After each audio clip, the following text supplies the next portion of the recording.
drinking like a pirate today, and I'm making a very piratey drink called Bumbu, which I kind of just love the name of.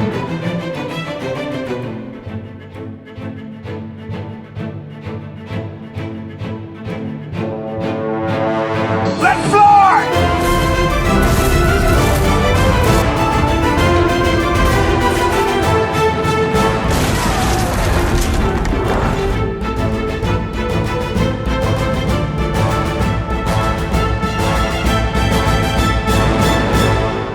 You've got the word of Long John Silver. Shipmates. When we talk about these historic, and I don't mean historic, let's talk about that, ancient drinks, right? Because historic drinks are like the 1800s. That's the golden age of cocktails. Really, the dawn of the 1800s is really the birth of the cocktail. The stuff that we're making here, they don't qualify as cocktails because there's no ice, because of the way that they would be drunk, because there's no bitters, because of a lot of reasons. They are mixed beverages, mixed alcoholic beverages. But anyway, when we talk about drinks that are this old, the question always comes up, and any drink really, where does it first appear in print? In another episode of this series, I talked about El Drac. El Drac, supposedly from the 1586, doesn't appear in print until 1833, which is when I fundamentally think it was invented. This drink does actually have contemporaneous mentions in many places, the first of which is in the trial records of Sir Captain William Kidd, which set me off down a rabbit hole about William Kidd. I didn't know much about this guy before this, and I accidentally wrote copious notes about William Kidd. William Kidd, probably, other than Blackbeard, the archetype of the pirate. It is from him that we get, you know, the idea of pirates burying treasure, because he in fact actually did. It didn't work out well for him, but it was a scheme he came up with to maybe stay out of jail. Instead, he got put on trial and hanged. He thought it would work, didn't work. So what you need to know about William Kidd. The main thing is that he became a pirate while he was serving under a French captain, Fantine, whom I believe was also a pirate, and he was one of 6 English crewmen under this French captain when war broke out between England and France. Fantine, dumb, went ashore with a raiding party and left his English guys on the boat with a few of his French guys, and his English guys killed all the French guys, and they stole the boat and headed back towards Nevis, if I'm not mistaken, and became privateers sailing for England. And in fact, much of William Kidd's life was as a privateer. He actually only becomes a pirate at the very 11th hour. However, his good buddy Culliford, who they mutinied against that French captain Fantine with, he sailed under Kidd for a few years there, and then he didn't like it. And then he mutinied against Kidd, and then he stole his boat, and they became lifelong enemies. And it's fascinating because, like, Kidd hunted this guy around the world, which is crazy to me. Which brings us to the Bumbu story. So late in his career, Kidd is offered a letter of marque to leave New York and go hunt some pirates, and also maybe privateer against the French again. It's not really clear to me yet if he agrees, because that sounds like a fun way to make a lot of money, or if he agrees because he was kind of compelled to agree. He was being asked more or less by a representative of the king and couldn't refuse. I'm not really sure about that. From what I understand, he was very wealthy at this point and did not need the money. However, these kinds of sailing adventures get very expensive, and he had 4 financial backers who were probably, again, see, look at me, I'm falling right into Kidd history. I'm saving that for later. If we do an episode on Kidd, let me know if you want a whole history of William Kidd. I'll find a way to put some drinks in it, because it's fascinating. Skip all of that. Long story short, he is, if I'm not mistaken, trying to privateer somewhere around Madagascar. It's not going well. His crew gets paid when they capture prizes. He hasn't found a prize that's legal to take. His crew gets mutinous. There's an altercation between him and his gunner, and he stoves in his gunner's head with an iron bucket. Kills him. That's going to come back to haunt him, because he could have beat him. He could have beat him a lot, keel-hauled him, whipped him, thrown him in the bilge, all kinds of punishments. Just can't kill him. That's against the law. At some point over there around Madagascar, he runs into Culliford. Also, I'm not clear on the conditions of that, and in fact, I think there are competing accounts of that. Long story short, him and Culliford, rather than coming to blows, have dinner together. It could have been that Kidd had no other choice. It could have been that he liked seeing his old friend and, like, you know, let bygones be bygones. That also comes back to haunt him, and that's how we get to the mention of Bumbu. The Bumbu. The Bumbu, this is the first mention. It's in the minutes of his trial for, I think, 4 or 5 counts of piracy and 1 count of murder. A witness at his trial, one of his seamen, was present, supposedly, at the dinner that Culliford and Kidd shared. Culliford, it's important, is a known pirate, which is why this testimony comes up. They're trying to prove he's a pirate. Here he is consorting with pirates, okay? The witness said, "They made a tub of bumbu, as they call it. It's made of water and limes and sugar. And there they drank to one another. And says Captain Kidd, before I do ye any damage, I would rather my soul broil in hellfire." And also Kidd gave Culliford 4 guns. Now, that is the first mention of Bumbu in history. Now, that testimony doesn't give us a whole lot of insight into the recipe. I'm going to trust an expert on this. Wayne Curtis wrote And a Bottle of Rum, a book that I am still reading. I'm on my way through it. Very interesting stuff. You should pick it up. Links abound. He says that it is almost as simple as grog, its key components being rum, water, sugar, and nutmeg, but notes that pirates often enhanced it with whatever luxuries they had on hand. Because I am also making grog in another episode of How to Drink Like a Pirate, I feel like Wayne has given me license to make this Bumbu as far from grog as possible. Sugar was different back then, as I have mentioned other times, and this is a combination of turbinado sugar and a small amount of blackstrap molasses. Blackstrap being the part of the molasses that would be last to be extracted from the sugar in the refining process, and therefore, if we want to reverse the refining of sugar, putting that back in makes a lot of sense. That would be like 1 step back. It is, it's a funky flavor. It's very nice, it's sweet, it has a little bit more character than sugar. I actually think it's great and would like to use something like this more in cocktails. I feel like this is maybe a step beyond David Wondrich's version of Rich Simple, which uses demerara, brown sugar, and white sugar, if I'm not mistaken. It has some subtle iron metallic notes in there. I don't hate it at all. I think it's good and it works well in these kinds of drinks. Adds a little extra character to it. So let's make some Bumbu. Let's make it. I like the idea of coconut. I don't know if I got that from Wayne Curtis or someone else that I read, but coconut water and coconut being available, it makes sense to me that they might use coconut in their Bumbu. Oh, I didn't do that right, huh? Maybe I use a hammer?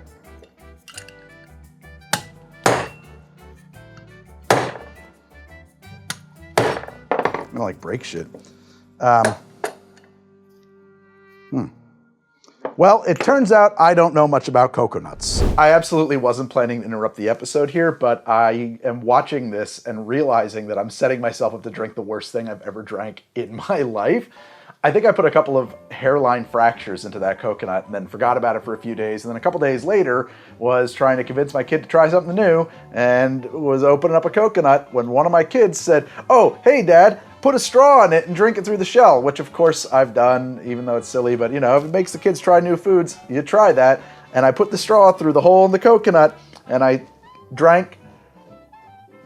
It was foul. It was foul in ways I cannot describe. And I spit it out, and I still don't know if what I saw was a maggot of some kind or like a grain of rice that had been sitting in the sink. I don't know. I've never drank anything that bad in my life, in the entire history of the show. I finally opened up the coconut and saw that it was completely black and green inside and filled with mold, which probably happened because of the cracks I had just put it in right there. That's a story that was shared in real time as it was happening on our private Discord that you would have access to if you were a member of my Patreon. You'd also get access to the HTD app, this episode without ads, extended episodes, exclusive drinks, and behind-the-scenes looks, and I hope so much more. Unfortunately, the reality is that this show is a absolutely full-time job for myself and Meredith, and frankly others, and without the support of our patrons, we cannot possibly make this show. It simply ceases to exist. So, if you really love the show and would like to see it continue, and any of those things sound appealing to you, go to htdapp.com or click the links or go to patreon.com/howtodrink. Take a look around and see if there's anything there that would make it worth your while. And if there is, I look forward to seeing you in the Discord and say thank you so much for making this show possible. That's okay, because look, you can buy pure coconut water at your grocery store. So we're gonna use coconut instead of water. We're going to use lime, my retro sugar, my antiquated sugar. We're gonna throw some nutmeg. Nutmeg is vital apparently. Maybe cinnamon, sure, we'll put some cinnamon in there. Let's get crazy with this one. The rum, I think Smith & Cross is probably as good a rum as I have access to for this particular recipe. So let's make ourselves a big old batch of Bumbu. We'll do 3 ounces of Smith & Cross. I know that's not actually that big. I suddenly realized that if I go to 4 ounces, we might run out of room in this thing. Let's throw in a lime, particularly an old funky lime that's been sitting on my counter for like a couple of weeks, as they would. I'm gonna put the whole thing in there. I don't think that they would have not done that. We're gonna throw in some sugar. Again, I don't have recipes for this. I have ideas. You know, I don't have an actual recipe written down for this one. So far, we're pretty close to El Drac. Now I'm going to do 6 ounces, oh, not water, my bad. Right, we wanna use coconut water. Let's do 2-part, you know, we'll double that. So 6 ounces of coconut water. I'm gonna throw in like 2 cloves of clove. I'm gonna put in half a cinnamon stick for that. Just kind of grind it up. I'm gonna use my muddler. This would have been probably the tool of choice at this point. That and just time. They might have just let it sit for a while.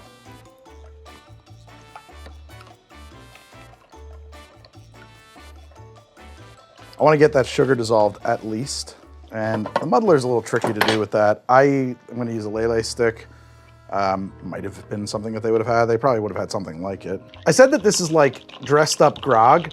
Why would pirates dress up grog? Well, grog was meant to be almost puritanical. It was invented by the Royal British Navy, and particularly a guy who went by the nickname of Old Grogham, to sort of make the rum less potent and give the sailors their rum without them getting too drunk. And he suggested if you had the ability, if you individually have the money for limes and sugar, that's a good idea. I'm not providing that for you. The idea being that pirates did have money. They did have the ability to afford luxuries. They were not serving in the Royal Navy, and for good reason. And they would have done the same idea, but nicer.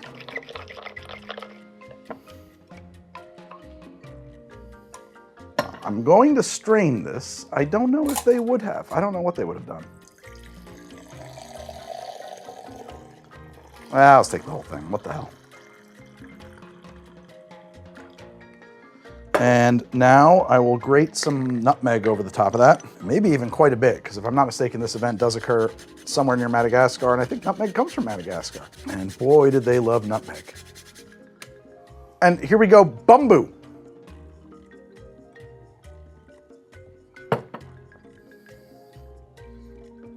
Woo! That'll put some hair on your chest.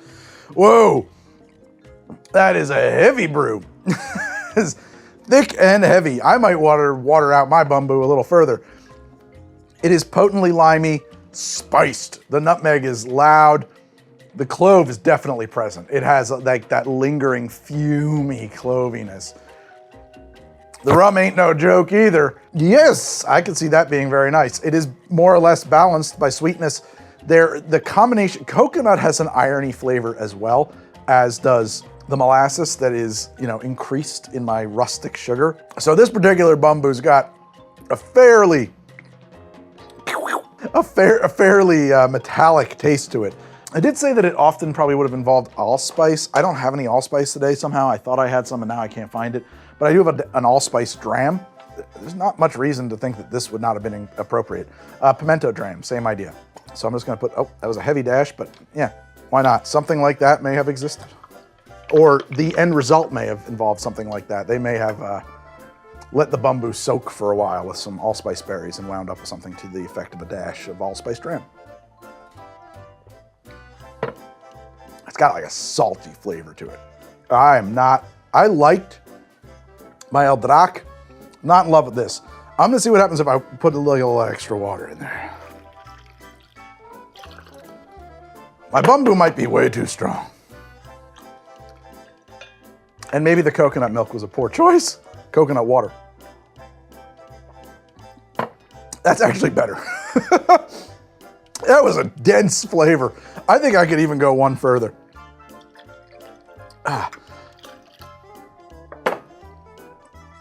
The lack of ice, you know, I mentioned this in another episode, but like temperature has a lot to do with our flavor perception. And I'm not gonna say that things have their volume turned down when they're cold. It depends, I think. The flavors in here have their volume turned way up at room temperature. Oh, now that's nice. That's nice. It's, it was too much, man. Yeah, that's way cooler. You can actually pull the flavors apart now. Now you've got your sweet and your sour. Pretty well intentioned there, nice. You've got your spice notes, the cinnamon. I wouldn't mind it being more cinnamony. If I was making this bumbu on ship, I might let it sit for a while, like really stew and kind of steep, get those flavors going. It's not really overpowering anymore, but it has all of these nice spiced flavors. This is good. This is a very tasty drink, and if I didn't have air conditioning and if I didn't have ice, and I didn't because I'm sitting on this boat off the coast of Madagascar, this wooden hole in the water, I think this would have been a lovely respite from the day-to-day. This is a captain's drink of the era, if ever there was. It occurs to me that I would be remiss if I did not address this little guy. This is Bumbu, spiced rum that people sometimes talk about. I haven't tried this since I did an episode a long time ago about looking for the best spiced rum. I am not a fan of spiced rum, although I suppose you could say that something like this is where spiced rum draws its lineage to. But let's give the old Bumbu a try. Keep in mind, this has nothing to do with historic Bumbu. It is the name of a product playing on the history of Bumbu.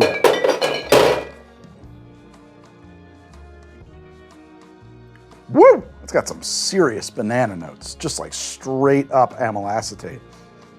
Wow. Wow. It smells like a banana, like a banana.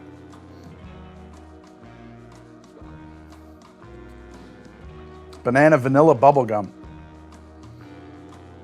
It's honestly, I like it a little better today. It tastes like candy to some extent.